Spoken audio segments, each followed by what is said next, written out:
गीता पर हजारों टीकाएं लिखी गई हैं, सब अपनी अपनी सत्यता का उद्घोष भी करती हैं। जिसके बुद्धि की उड़ान जितनी थी, उन सभी विचारकारों ने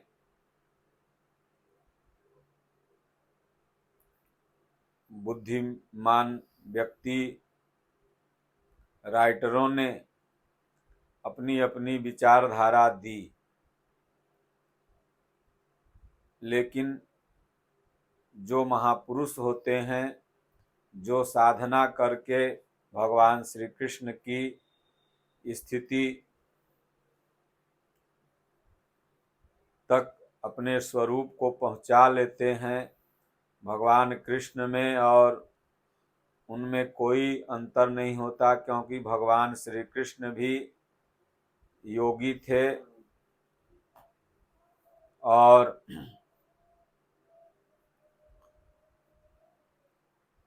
योग का मतलब होता है जुड़ाव। जो अपनी आत्मा को परमात्मा से कनेक्ट कर लिया वह योगी है। हम और आप जो भी सुबह में व्यायाम करते हैं, यह एक शारीरिक व्यायाम है। योग की परिभाषा है चित्त वृत्ति निरोधः सह योगः। चित्त वृत्तियों का निरोध हो जाए वही योग है, और योग का मतलब होता है जुड़ना। तो साधारणतया अर्थ में किसी दो वस्तुओं के मिलन के नाम को योग कहते हैं। तो दो वस्तु मतलब टेबल से कलम मिल गई, कलम से दवात मिल गई, आदमी से आदमी मिल गया, बिछड़ा हुआ बाप से बेटा मिल गया, तो क्या योग हो गया, जुड़ाव हो गया।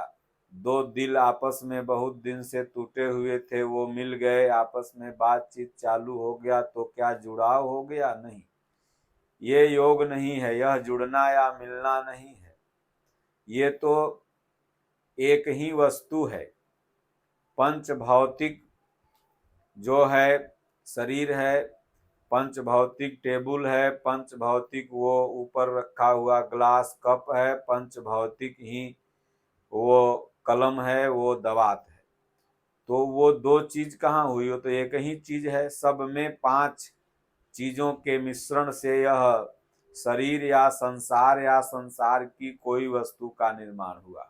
लकड़ी में भी पांच चीजें, पत्थर में भी पांच चीजें, मनुष्य शरीर में भी, धरती में भी, सब जगह ये पंच भौतिक चीजों से निर्माण हुआ है। और तभी वहां जीवन सरल हो सकता है, वहां जीवन सफल हो सकता है जहां ये पंच भौतिक चीजें रहेगी। देखिए, तमाम ग्रहों पर अभी खोजें जारी हैं, वहां पर कोई एक वस्तु का इसमें अभाव है तत्व का, तो वहां पर मनुष्य जीवन संभव नहीं है। कहीं पर धरती है तो ऑक्सीजन नहीं, कहीं पर कुछ, कहीं पर कुछ, तो वहां मानव जीवन संभव नहीं। मानव जीवन या जीवों का जीवन तभी संभव है जब ये पंच भौतिक हों। हमारे शास्त्रों में ये सब सारी खोजें करोड़ों वर्ष पहले ही कर दी गई।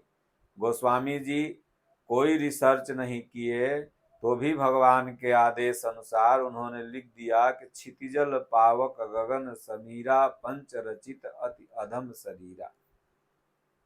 जस बाहर तस भीतर देखा, धर धरती कर एकई लेखा। तो ये पंच भौतिक से ये पूरी सृष्टि का निर्माण हुआ है। तो योग का मतलब होता है दो वस्तुओं के मिलन का नाम योग है। तो दो वस्तु क्या है? आत्मा और परमात्मा, ये दो तत्व हैं। तो आत्मा जो भगवान से विछुड़ गई है, यह भजन करके मन सहित इंद्रियों को संयमित कर अपने आप को शुद्ध कर भगवान परमात्मा से मिल गई, यही हुआ जुड़ना। ये आत्मा के परमात्मा के मिलन का नाम योग है, और यह तब होगा जब चित्त की वृत्तियों का निरोध होगा। तो इसलिए गीता पर बहुत लोगों ने अपनी अपनी टीकाएं लिखी, लेकिन जिसके बुद्धि का उड़ान जितना था वो वहीं तक पहुंच पाए। जो वास्तविक महापुरुष हैं, जो भगवान श्री कृष्ण जैसा योगी हैं, योगेश्वर हैं, वो गीता की सही टीका आपको बता देंगे।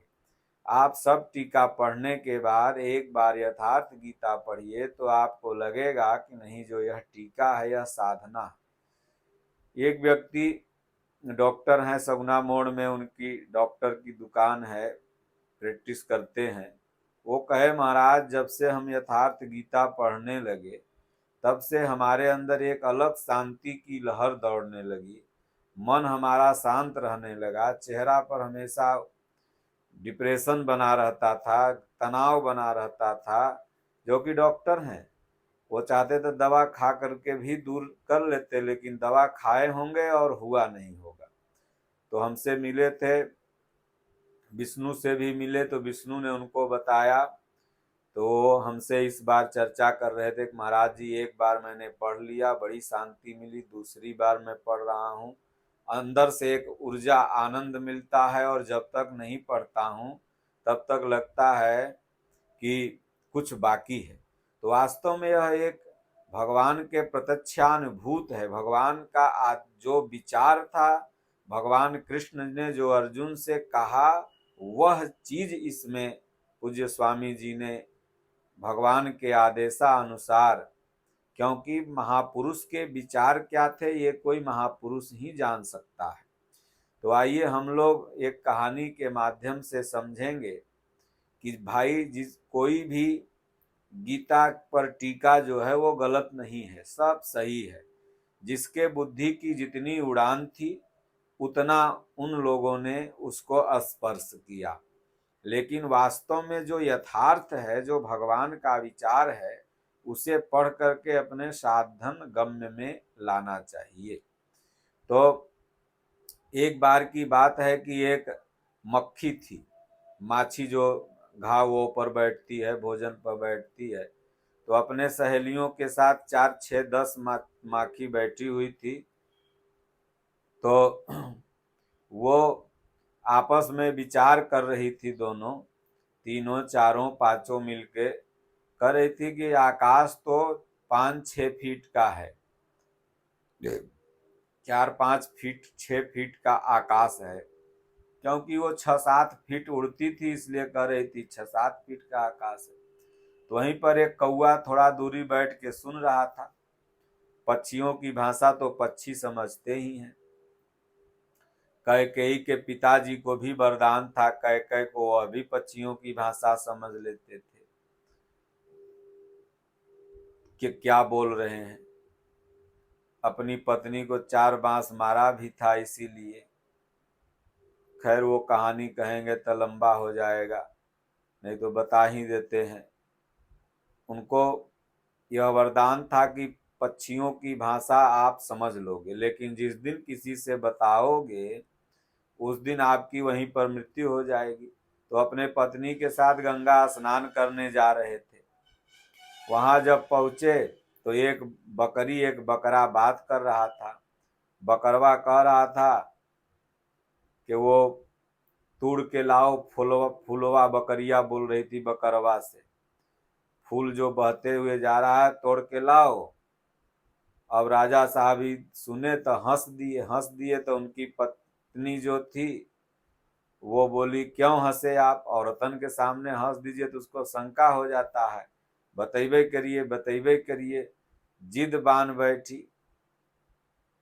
तो बोले कि नहीं हम बताएंगे, क्योंकि वरदान था कि जैसे ही बता देंगे वहीं मर जाएंगे। फिर बोले अच्छा चलो तुमको बताते हैं, लेकिन गंगा के किनारे। देखे गंगा के किनारे मरेंगे, पत्थर बन जाएंगे, तो कम से कम गंगा जी के पानी का स्पर्श होते रहेगा। जब वहां गए तो बकरिया बार बार जिद करती थी। तो बकरवा बोला कि हम राजा कैकेयी हैं क्या, जो तुम्हारे चलते, वह पत्नी के बात के चलते आके हम मर रहे हैं। हम वो थोड़ी, हम नहीं लाएंगे, वो बाढ़ में जाएंगे, हम डूब जाएंगे। तब वह हरियर मुर्दा के बांस रखल था जरल, वहीं पर उठाए 4 बांस अपन पत्नी के मारे। बोले यह ला हंसे हैं, और चाहिए बोलो, और बताएं काहे ला हंसे हैं। बोली ना ना ना ना अब मत बताइए। तो वहीं पर दशरथ जी उदाहरण देते हुए गोस्वामी तुलसीदास जी ने कहा कि भाई तुम्हारे पिता तो कम से कम 4 बांस मार के समझा लिए, लेकिन तुमने तो दशरथ को कैकेयी इस तरह का कर दिया कि वो भगवान को ही वन भेज रहे हैं, तुम वन भेज रही हो। तो इसलिए भगवान के दया से वो चिड़ैया